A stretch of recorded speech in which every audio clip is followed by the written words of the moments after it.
Welcome to our Backyard Brothers podcast.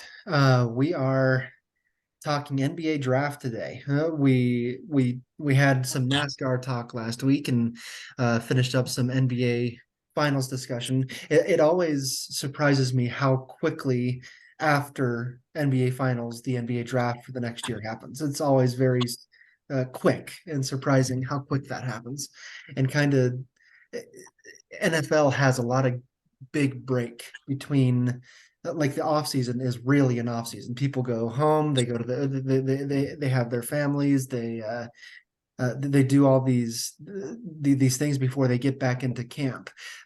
NBA doesn't seem to have much of that. You go straight from I mean, obviously the teams that don't make the playoffs have a lot of time, but the teams that make the playoffs, and especially the teams that make the NBA finals and things like that, it's like they go straight from there into camp and off seasons and things like that. And so uh, there's a renewed respect for guys like LeBron James to me, who went to how many straight NBA finals, pretty much had no break for 10 years and still is doing it at a high level. So like pretty amazing. Anyway, that's kind of a tangent. Let's talk about the NBA draft, and I kind of want to structure this in the similar way that we talked about the NFL draft. We're going to talk about just a quick couple of names, which teams nailed their draft, which teams didn't, and in some cases some teams didn't have a pick at all because of the way that you only have two rounds, and trades happen and things like that. And so let's jump in there and talk about the biggest surprises and things like that. But I think for a long time everyone knew that Victor Wembanyama was going to be the number one pick. It was not a there was no question for how many months now that he was going to be the number one pick. But let's start there though. He is the number one pick. We should spend some time on it. I think a few months ago we talked about, do we think that his game will transition to the NBA? So let me uh, drop it off to you guys first and say, what do you make of Victor Wembanyama with the Spurs now that it's official? Go ahead, Dustin. So his ceiling is really high. He obviously he's a unicorn, right? Somebody with his combined size and skill set, it's unprecedented. But watching a lot of film, a lot of highlights, there's still a lot of fundamentals he needs to develop. He's got great shooting form. He's got great uh, dribbling. He's a good passer.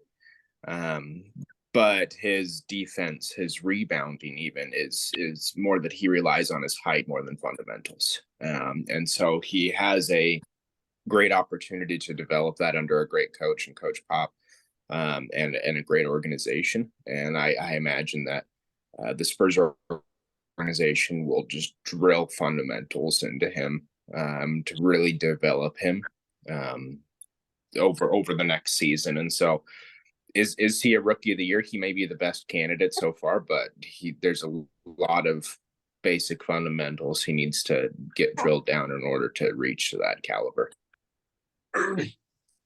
Yeah, I agree with you first off, Dustin. I mean, his ceiling is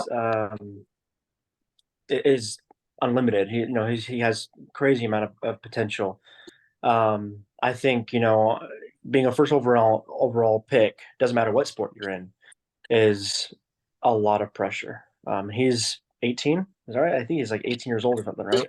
He's 19. Uh, 19. Okay, so that's a lot of pressure on just a young kid, expected to be, possibly, face of a franchise. And so, if I can make a comparison real quick, just to NFL, my first thought went to Anthony Richardson this past NFL draft, and so Anthony Richardson, has kind of similar, insane potential, high ceiling.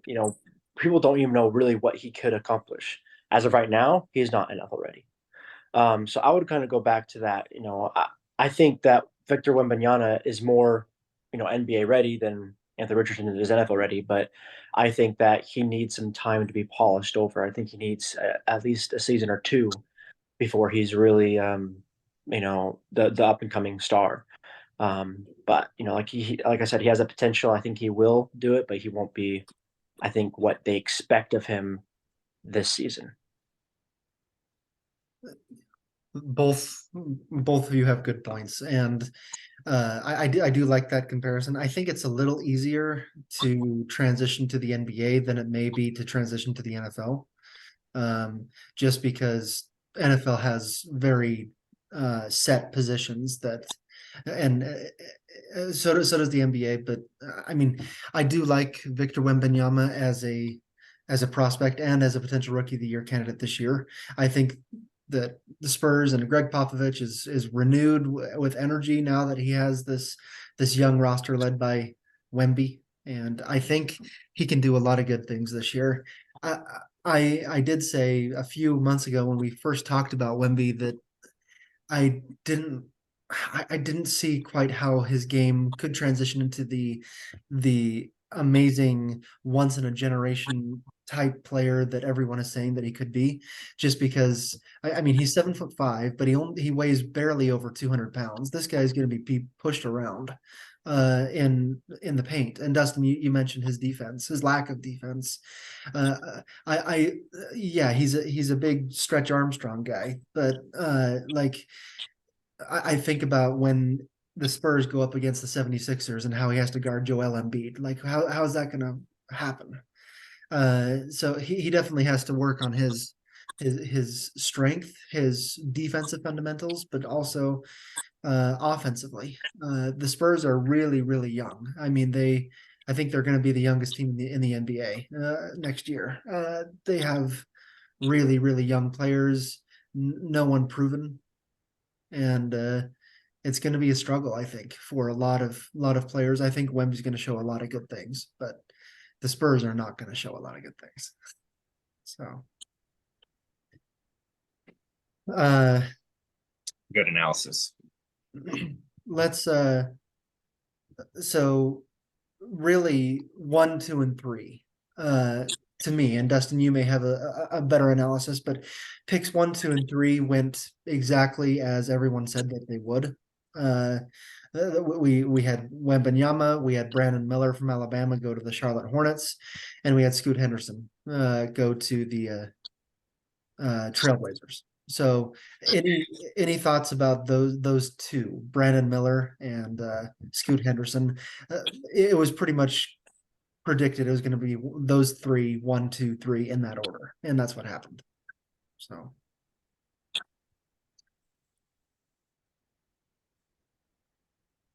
So Go ahead, I, Dustin. I'm a fan of Brandon Miller. Um, I think he's the most NBA ready prospect in the I draft. agree. Yeah. He has a skill set that is going to transfer directly to the NBA. He's got a great shooting form. He's already filled out to a great size, and so if he can just add some weight, then he can be somebody that's very good across the position. There's a lot of the comparison saying, okay, in 5 years from now, he could be someone like Jason Tatum or Paul George, somebody of that caliber that is big and skilled. And so I think that the Hornets, if they can develop him and keep him, can do great. And then I particularly like they drafted. I think the Hornets drafted Nick Smith as well from Arkansas, who's fell in the draft. He was expected to be a top 10 and ended up going like 26 or something, right? And that's based on his season at Arkansas. That makes sense. But interesting pairing those two together, a wiry point guard with a strong small forward, power forward, both rookies going to be sharing the court at the same time. I think that it can be a good thing for Charlotte. And putting that into the fact that LaMelo Ball missed most of last season with an injury, and putting him on the court, he was Rookie of the Year 2 years ago, and so those three forming a pretty dang good core going forward for the Hornets. Yeah. Yes. So with Brandon Miller, um, he played for Alabama, I believe. And I remember watching them during March Madness. Alabama obviously was super good. And Brandon Miller was like one of the main reasons they did so well and got so far. He was fun to watch. He was electrifying, and I think, like you said, Dustin, he's going to transition really well. He's very NBA ready. Scoot, I guess I just had more of a question rather than a thought on him. We've already established, I'm not the expert at all when it comes to basketball. Um, but I do see that he was drafted from, it says USA. And so does that mean, like, is that like the United States team, or tell me more about that, about how that works? That's a For G me, League pick. was that Were you saying something, Dustin, or was it just me? I thought I was talking over somebody, but anyway, No, go ahead. it's a G League pick. He played for G League Ignite. So he's one of the guys that took the no college route. So he went straight from high school to G League, and that's where he played. G League Ignite is the program that a lot of players have been drafted from recently. And so he decided not to play college basketball and instead went directly professional into the development league, and that's where he was drafted from. Gotcha. Yeah, I think it's a good path, and I think Scoot has a great opportunity there because he's been coached by NBA style coaches for a year now, so he's most prepared for a training regime. For example, he doesn't have to go to class every day, right? Like a lot of other guys would have to, even though the classes they went to was how to draw a cat or something, but. So he's very ready in that way. Yeah. The one question I had, and this will go into NBA offseason analysis. The Trailblazers drafted him. This guy is a point guard. He plays, putting him on the same court as Damian Lillard kind of makes sense, I guess. But I think the Trailblazers might be preparing for the inevitability that Damian Lillard is going to get a trade request here. And Scoot Henderson's going to take his spot.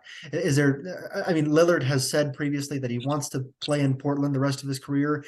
At the same time, Portland's going nowhere. They're rebuilding hard. Lillard is now 10 years into his career. He wants to play for a contender. I think we're going to see a trade request from Lillard coming up pretty quick. Anyone else? Yes, no? I don't know. I think he's one of those guys that wants to have the legacy of playing for one team his entire career. And I think Portland wants to give that to him. This is a future Hall of Famer, one of the best talents of this generation. And for him to be a full-time Trailblazer, I think is something that both Portland and Damian want to have. And he could see it as, Kobe, the last few years of his career was on a trash team, and obviously Lillard doesn't have the championships to his repertoire like Kobe did, but I could see that as a similar vein of thought. Okay, good point. And instead, Scoot is there basically to be the backup to learn under Lillard before he retires. All right. Any other thoughts about those three guys?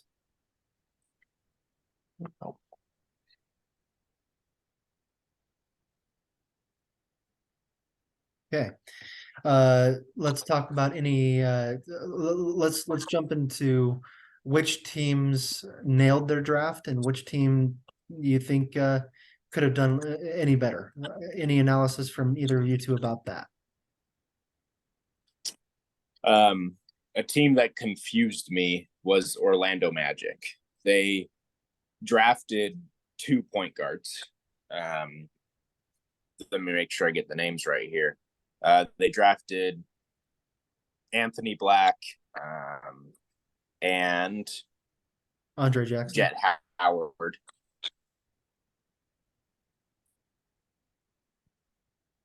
Let's see. Oh, They drafted Jet Howard and Anthony Black. These two point guards, and they already have Markel Fultz there, right? And so they're going extremely point guard heavy, and both of those point guards are somewhat similar to a Fultz type of, at least Anthony Black and Markel Fultz can be directly compared to each other. They're very similar. Whereas Jet Howard is a great shooter, right? He's bigger, he's 6'7", 6'8", and he's a great shooter. But this Magic have gone extremely guard heavy. When I didn't think that was a need that they needed to fill. Okay, I think that's a fair thought. Yeah. Cody, any thoughts from you? Not a whole lot. I guess the only thing is I do like looking at the Jazz's draft, Utah. Just so I noticed that they got all three of their picks in the first round. I don't think they got a pick in the second round, but No. 3 picks in the first round, and it looks like they kind of filled a lot of their holes there. And they're already a good team. You know, they went pretty good far last year. And so I just thought that what they did there was good, but I don't really have, any detailed analysis about it. I mean, they didn't make the playoffs at all, but I thought they did. Okay. no, nope, they didn't, and they have stockpiled a whole lot of picks going forward. I think they have another 2 or 3 first round picks next year as well. Just because of what they rebuilt around Donovan Mitchell or trading away Donovan Mitchell, trading away Rudy Gobert, and bringing in picks, and 3 first round picks this year. And so, yeah, I looked at the Jazz as well for that, and we'll see how that happens. I like Taylor Hendricks. Their first pick is to me like another one with great upside, but not exactly. He only played 1 year at UCF, and so I like the other 2 picks as contributors immediately. Keontae George from Baylor and Bryce Sensabaugh from Ohio State. I think both of I think they're set up well to have a good young team in the future. And so I did look at that. Yeah, I think the Jazz did really well in trying to build a core around Lauri Markkanen, who obviously most improved player, has became the Jazz star, which is, I'm not sure if that's what they expected, but also needs the star, and they drafted to kind of build around him and getting some size and some strength there at the power forward position in order to relieve him of some of the necessity to be a powerful, strong forward, that he can focus more on the skill and the shooting and the scoring. So I think it was a smart pick by Mr. Ainge. Yeah. Okay. Any and then I can do one more comment. Yeah. One more comment here. Something interesting is we had twin brothers drafted in the first 5 picks, and Amen and Ozzer Thompson. They're twin brothers. Yeah, that's right. It's just neat little tidbit that twins went both top 5 picks. That happened. I mean, it didn't, not in the top 5, but when Marcus Morris and Markieff Morris went back to back in 2011, I think. And so that reminded me of that. Obviously, it wasn't top 4 and 5, number 4 and 5, but yeah, that reminded me of that. That was fun to see. Yeah. So the Suns, for me, the Suns stuck out not because of necessarily the pick that they made, but they pretty much just made their last pick for the next decade, I think, based on the trades that they had made. So they traded away Chris Paul. They brought in, particularly when they brought in Bradley Beal from the Washington Wizards, they had to trade away pretty much their future to do that. All the draft picks. And so they had 1 draft pick this year, and I'm trying to remember who that was. I think it was a late first round pick. It was Toumani Camara. No, it was in the second round. Yeah, Toumani Camara from Dayton. Yeah, and so I think not necessarily the draft, because I think he's a fine developmental pick, but there's, especially in the NBA, when you don't have a whole lot of draft picks to go around. when you trade like this and you trade away your future, or in the Jazz's case, when you specifically set up the future like that, that kind of you can see the difference in those teams. For example, the Suns are saying, we know we're contenders now, so we don't need to get our draft picks. Let's just get the guys on our team that can help us win a championship. While teams like the Jazz are saying, we know we're not contenders right now, but we can be contenders next year if we set this up right. And so you see that a whole lot more in the NBA than the NFL, because the NFL has a lot of draft picks. Every team has a bunch usually. So I don't think the Suns are the only ones to have done that. I think there are probably a few teams that didn't even have a draft pick this year. I think the Knicks didn't have one. The 76ers didn't have one. And so it is interesting to see that both the Knicks and 76ers, the fact that they don't have one, and the fact that they were in the playoffs this year and went fairly far in the playoffs, you can see a lot of draft strategy connected to where they are as a team. And should that be the case? Let me just put that out there. Yes or no? If you're contending, should you say draft picks are not necessary? This draft trading strategy, has been around, for 15 years for the most part. Trading picks wasn't all that big of a thing before the Celtics did it in 2012-ish. And so it's become the thing is that we know that teams that are near the bottom want a strong future, whereas right now I want a strong present. Mm-hmm. And I'm willing to sacrifice my future in order to try to win a championship now. And so it is good, because only one championship go around each year and you got a limited time to make it. And so it works for those teams that want to be able to contend. And I want to see where the Thunder, Jazz, and the Wizards are in 8 years. Are they going to be the top teams because of their ability to retain the talent that they've drafted? Yeah. I think my only adage to that is for teams that are contending, the picks are obviously not as important as those who are wanting to secure a future. I like what you're saying, Dustin. I want to win in the now rather than worry about my future. We've seen that does work sometimes.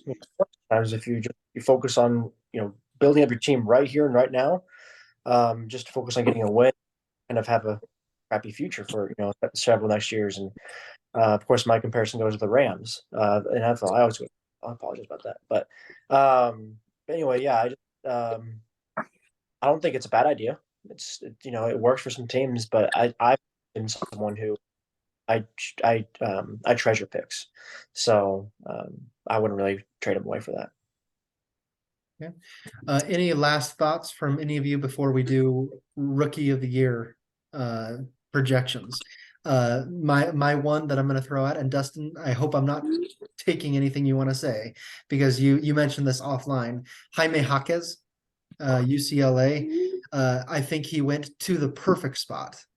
He drafted by the Miami Heat. I think he's gonna start immediately, because I bet that either Max Strus or Gabe Vincent is going somewhere else this offseason because they're gonna get paid. Either one of them, maybe both of them are gone. And so Jaime Jaquez comes in and he's gonna start immediately next to Jimmy Butler. He's coming into a perfect situation for him. Yeah, absolutely. That's what I was going to say is, he was projected to go, in the top 20s, and the Heat stole him at 18. And that's perfectly where he belongs. He's the perfect fit for that culture. And going to replace Vincent Strus in their style of play with a little more physicality just perfectly. For Rookie of the Year, right? That's what we're talking about. No, any thoughts before we get to Rookie of the Year? Final thoughts? Yeah. No, not yet. Okay. Yeah. Rookie of the Year. A couple final thoughts that I would have. Yeah. Just thinking about, you mentioned the Suns and the trade, and it's, an interesting, and we've talked we've dumped on Kevin Durant before, and it's interesting to look at his career in retrospect, and that he's been a part of super teams for probably 15 out of his 16 years in the NBA, and that the 1 year he wasn't was probably his rookie year with the Sonics. And whereas every other time he's had Hall of Fame players surrounded around him, and so it's just interesting to see that teams have just built all around Kevin Durant, and it's been part of a super team every single year of his career.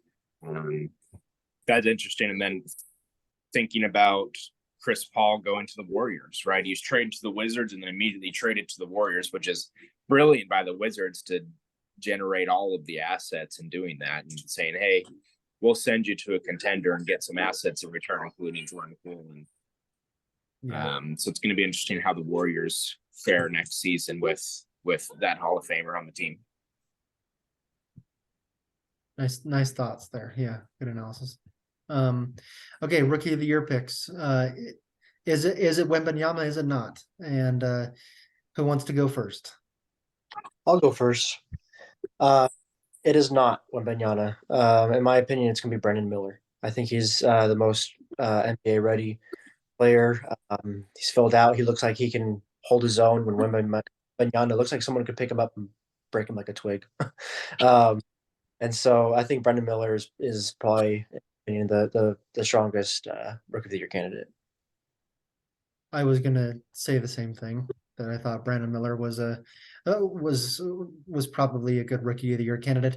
If just for the sake of saying something else, because I do think Miller's gonna win it, but if someone else has a shot, it's who we just talked about, Jaime Jaquez for the Heat.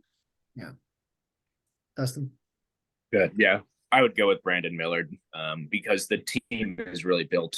It is built for him to be successful, where not all the pressure is on him to score. There's other scorers on the team. And so he can just take good open shots and get to his spots and become a 15 points a game scorer and steal rookie of the year.